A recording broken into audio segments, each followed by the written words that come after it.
My stepdad that night called me out of my room in the pretense of watching television with him, and he proceeded to sexually abuse me. So I told my mom what had happened that night, but really never heard another word about it. And so life just went on. And so I did what a lot of survivors do, and that is I just buried that event.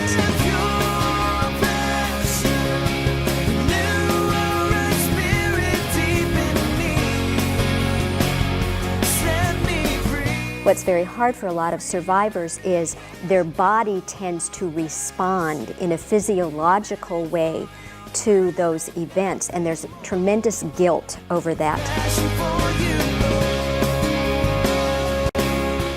Welcome to Pure Passion. I'm Jason Graves, and I'm your host for today's program. Are you a victim of childhood sexual abuse? Do you know someone who is? Well, on today's program, we have one of this country's finest counselors in this area. Jan Frank is herself a survivor of sexual abuse and the author of the classic book, Door of Hope. And she's here to share with us the wisdom gained from her own healing, as well as from decades of counseling others who have suffered the same kinds of abuse. Jan is the wife of Don Frank, and together they've authored a book for those who are married to a survivor of sexual abuse called Unclaimed Baggage. So settle in, because there's lots of excellent counsel and advice coming your way. I still remember at 5 years old the day my dad packed his bags, and I was standing on the driveway with tears rolling down my face, begging my daddy not to leave. But he got in the car and drove away. And I remember thinking as a little child, if I were a good enough little girl, Daddy would come back. But he never did. My mom eventually began dating, and she married my stepfather when I was 8 years old.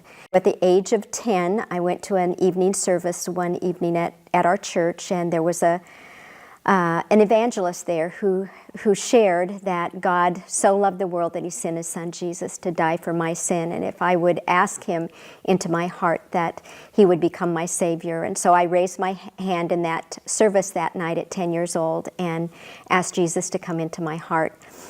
I knew even at 10 years old that that was a life-changing event. And so about 3 weeks after that event, my stepdad was at home babysitting me. My parents had had a child of their own, my half-brother, who was about 9.5 years younger than me. And my mother and sister that evening went to church to attend a mother-daughter tea. And my stepdad that night called me out of my room in the pretense of watching television with him. And he proceeded to sexually abuse me. That also was a very life-changing event that I didn't recognize really the significance of for many, many years. About a month after this occurred, my mother came to me and asked if anything had happened. I didn't know as a child that my stepfather was also abusing my older sister. And my older sister had gone to my mother, told my mom what had happened, and that's what prompted my mother's questioning of me. So I told my mom what had happened that night, but really never heard another word about it. And so life just went on. That was not the only event that occurred in my life, but that really was a pivotal experience that I never forgot. And so I did what a lot of survivors do, and that is I just buried that event. I covered up some of the deep insecurity, the confusion that often accompanies those events, the fear and the unpredictability of, is this going to happen again? I remember as a child feeling so alone in that experience, having gone to my mother and nothing changed. And so I did the best that I could to cope. And the way that I coped was just by performing. I was very dedicated in school, spent hours in my room studying, those kinds of things. But a lot of survivors of abuse find different ways to cope. My sister, who's 4 years older than me, has been an alcoholic all her adult life and really has never dealt with the issues that resulted from our childhood. At that incident at 10, my stepdad said to me, "Don't tell your mother what has happened because she will be angry with you." So immediately there was a sense of, I've been a bad girl. And I think for a lot of people, both young boys and young girls, there's an immediate kind of secrecy that comes in, that and shame that takes place, that immediately connects with you as a person. There's something bad about me. Not just this bad thing happened to me, but I must really be bad. There's also, the confusion as a child, because what gets activated in a person's life is a whole realm of sexuality that God never intended to be activated at such a young age. That's why He put so many parameters around our sexuality, to be experienced in the confines of a marriage, in terms of safety and those kinds of things. So there was a lot of confusion. I think as a child too, at that time, what's very hard for a lot of survivors is their body tends to respond in a physiological way to those events, and there's tremendous guilt over that. And so over the years, as I've talked to survivors about what that means, see, our bodies do respond because that's the way they were intended. There's nothing wrong with the body, but it got activated. Those sexual responses get activated out of the context in which God intended them, and that's part of the damage that often triggers for some people promiscuity in life, of feeling as though this is my only value. As I went through my own life, by God's grace, I didn't get into drugs or alcohol, but a lot of survivors of abuse do end up getting involved in addictive behaviors to numb or anesthetize the pain. The way that I kind of worked out, I didn't know, even as a teenager, that those events really impacted me. I didn't really know that until I became an adult. I just was surviving. I didn't know that my drivenness to perform, my relationship addictions, I went from one relationship to another to another. I didn't realize that the promiscuity that I got involved in between 18 and 22 had anything to do with the sexual abuse. It's just what happened. And so it wasn't until later on, really, as a young adult, that God began to really expose those things and help me to see the connection between certain emotional and symptoms and even spiritual symptoms that were really related back to the abuse. Pure passion that beats for Christ alone. Soon after the abuse at 10, I felt as a child, where was God? But as a young child, crying out to Him, because the abuse continued for several years before I moved out of my home, in praying and asking God, please don't let this happen, and yet the abuse would continue in subtle forms, really, until I moved out of my home at 21. I didn't really, as a child, feel angry at God at that time. It wasn't until later, when I really started dealing with the abuse, that I became much more aware of why did God not intervene? How is it that God lets these things happen to children? How is it that His Word says that He protects us, and yet these things are allowed to occur? And that really had, I really had to deal with those later on in life, not so much at the time, because I think at the time a child doesn't have that kind of abstract thinking to process those things. They're just surviving. I was just surviving. So it wasn't, that's part of why later on in my early 20s, after I married, everything should have been fine in my life. I got married, but about 2 years into our marriage, when our first daughter was born, the emotional storm that had been brewing in my life for years really began to rage. And it came up through 4 distinct symptoms that I tell people that God really used to get my attention. Now, I had no idea at that time, at 25 years old when I got married, that those things were not taken care of. I had even gone to my stepfather at one time and said, Dad, I want to forgive you for everything you've ever done. And he looked at me stoically and said, I don't know what you're talking about, but okay. So in my mind, having grown up in the church, old things are passed away, behold, all things are become new. And I thought my history, my past had been dealt with. But 2 years into the marriage, these emotional things started to really evidence themselves in my life, and that's what got my attention. The first symptom was that of depression. Now, I had what we call a mild depression, which is called dysthymia. It wasn't such that I experienced not being functional, but I lived my life on an emotional roller coaster. I'd be up one day, down for 2, up for 3, and then down for 6, and anything could set that off. It was just a low-level feeling of sadness and kind of despair at times. The second symptom that God used to really get my attention was that of migraine headaches. I lived every week of my life with migraines and not understanding what that was about.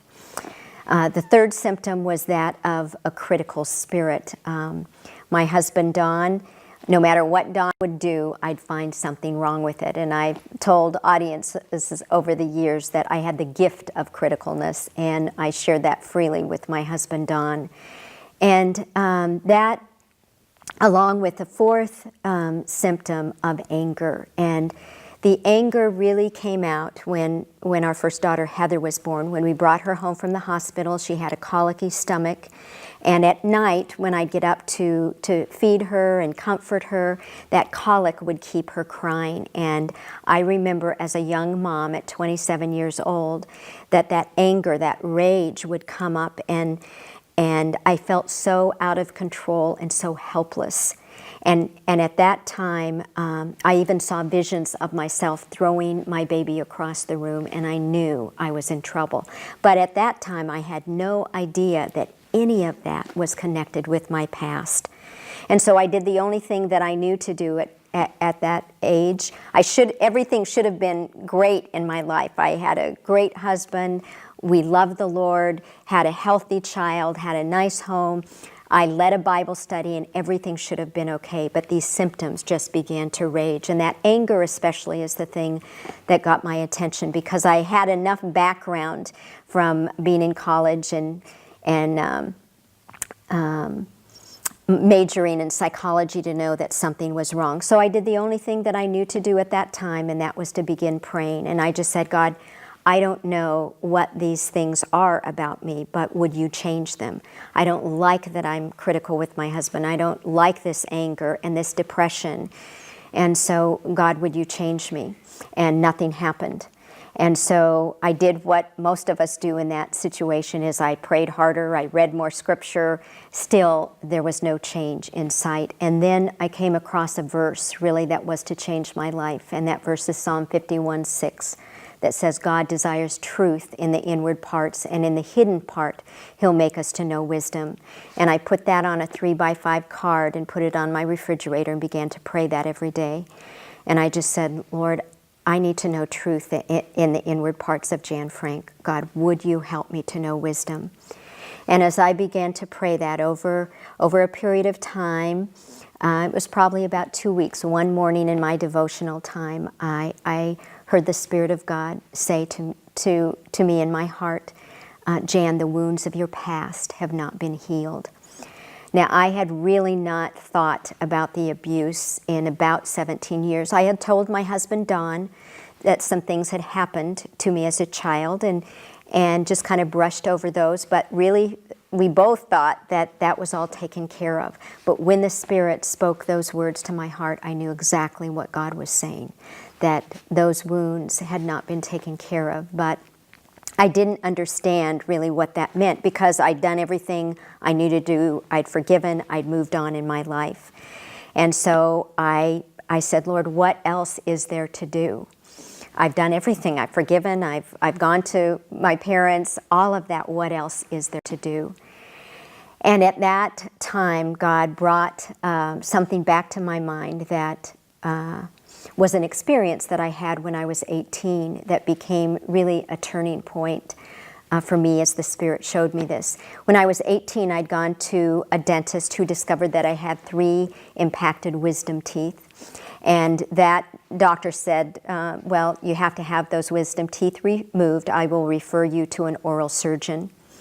The surgeon had me in for a consultation and said, oh, it's very clear. What will happen is you'll come in, I will put you under a general anesthetic, go in, surgically remove the teeth. You'll swell up like a chipmunk for a couple days, be in some pain, but by the end of a couple weeks, you will be fine and be back to normal. Sure enough, I went in for that surgery. It happened just as he said. I swelled up after the surgery and all was well, but into about the end of the second week, I started to experience jaw pain. And so I thought, now this is different than what he said. So I went back for a re-examination, and the surgeon looked inside my mouth and said, oh, it's very clear what's happened. You've developed what's known as a dry socket. And he explained that that's where the blood clot had dislodged itself, and in that little pocket inside my mouth that I had trapped bacteria and food particles. And the oral surgeon said, in an attempt to heal yourself, your body's covered over that wound with a superficial layer of skin, but it's trapped inside all that infectious material, and that is what is causing your pain. And I looked at him and I said, okay, we know what the problem is. What's the solution? And he said, we have to lance that wound. And he proceeded to do that, to clean out that wound. And then at the end of that appointment, he handed me a hypodermic needle and said, now, for the next 2 weeks, you are to inject that wound with saline solution 3 times a day. And that was a very painful experience. But when the Spirit of God brought that incident back to my mind, the Spirit seemed to say, Jan, so it has been with the wounds of your past. You've covered them over with a superficial layer of forgiveness and spirituality, and you've trapped inside all of the pain of a little girl who has tried desperately to heal herself. But he said to me, you have tried to heal yourself from the outside in. But when my Spirit does a work, He does a complete work, and I'm going to heal you, but this time from the inside out. Now, I didn't know what that journey would look like. I didn't know that that journey would be about a 5-year process of walking with God through some very important steps of healing. But I did know in my heart of hearts that God was honoring the desperate prayer of a young 27-year-old mother and wife who desperately wanted to love her child, love her husband, and really love her God. And so that began the journey. Pure passion that beats for Christ alone. Pure passion. Some of the steps that were really significant. The first step is really facing what happened. And I talk about the 10 steps to recovery in my book, Door of Hope. But facing, really taking inventory is really important. Secondly, I had to recount with someone what had occurred. I had never spoken out loud the incidents of my childhood. And so going through that with a counselor, of being able to talk about the pain and the aloneness and the lack of protection of my mother. In fact, I've told audiences over the years that it wasn't just the abuse. In fact, the bigger issue as I worked through the issues in counseling was the lack of protection of my mom. Because ultimately, eventually I was a mom. I did have daughters, and so that was a very painful issue to deal with. The issue of where was God and why He didn't intervene. I went through those places of having to really assess some of the distortions that I had about God and how the abuse had really impacted my spiritual life, because I knew a lot of things in my head about God, and I believed a lot of things, but it was different with what I felt in my heart. I knew God loved me in my head, but I did not have the felt sense of God's love in my heart because there was a lot of baggage in the way of that. And so recounting, I had to go through experiencing the grief. Really, a lot of the healing for sexual abuse is about grieving through the losses, the multiple layers of losses, the loss of having appropriate love from a father, the loss of protection and safety and innocence, of being able to be a child and be vulnerable and trusting and spontaneous. All of those things get really distorted when abuse enters into a child's life. And so grieving through the losses really was layer upon layer of looking at what was lost. We have, I think, a biblical example in Nehemiah. Nehemiah is a wonderful picture of how that process, how he went out. He had a burden to rebuild the wall in Jerusalem, but he went out first and he surveyed the damage and the loss. And so for many people, whether you've been a sexual abuse survivor or grew up in an alcoholic home or whatever, we all experience losses, and we have to survey that damage before we can set about the rebuilding process. The sexual intimacy issues that develop as a result of sexual abuse are issues that take a period of time to work out. I think the major issue, it's not really about sex. It's really about trust. It's really about control. And I'm so thankful to my husband, Don, because Don, in many ways, provided the safety that I needed to begin to trust him in that area. And at times there was frustration on his part because there was damage there that he really had to bear, not because it was his fault, but part of it happened over a period of time where Don didn't demand his rights. Don didn't say, you have to do this because that is what your responsibility is as a wife. But he just began to love me through that area. Sometimes it would end up of him just listening. There were flashbacks, there was pain, there was distrust in that area, and we just had to walk it through together. I think one of the things that was so pivotal in my own healing in that area, I don't know how long we had been married, but one evening when we were starting to be intimate, I just, for some reason, I could not respond, and I'll never forget because Don put his arms around me and he said to me, Jan, you know what, honey? I plan to be with you for the next 50 years, Lord willing. And so you know what? Tonight does not matter. Let me just hug you and hold you. There was something that broke in there because there was just such unconditional love. I think what God does is when we've been sinned against relationally, He uses reparative relationships to heal us. Perhaps the Lord has spoken to your heart today about the sexual abuse that you or a loved one has suffered as a child or teen. You know, it's no accident that you tuned in today and found our program. God wants to bring healing. He wants to restore the years that have been drowned in the pain and trauma of the past. He's God, and He can do anything if you'll open up your heart and your spirit to His Son, Jesus Christ. When we surrender our life to Him, His wisdom and power become available to us, and what has been impossible becomes possible. It was never God's will for you to be abused, and the one who abused you will answer to God Himself for what he or she has done. In the meantime, turn to Jesus for life. Turn to Him for the power to overcome. And tune in next week when we'll bring you yet another new episode designed to help sexually bound and broken people. I'm Jason Graves for Pure Passion.